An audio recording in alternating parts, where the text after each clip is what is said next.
My name is Mike Partible, second year Bachelor of Physical Education.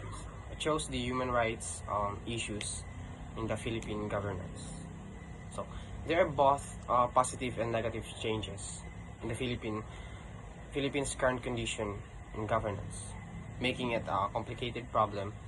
Significant obstacles still exist despite attempts to address persistent issues like poverty and corruption.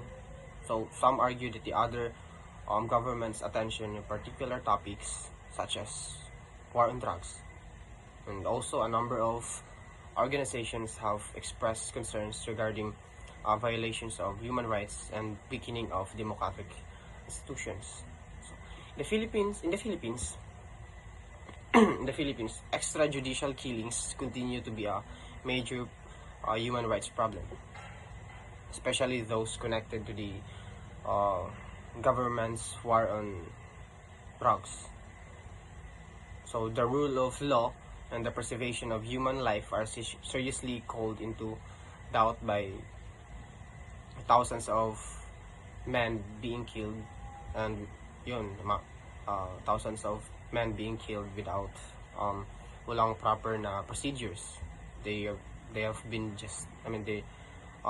pinapatay lang sila agad, like immediately. And so what citizens can do to make a positive impact? Of course, by remaining educated, participating in peaceful actions, giving supports to human rights organizations.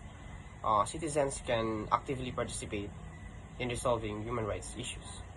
So, and pwede din sa during election,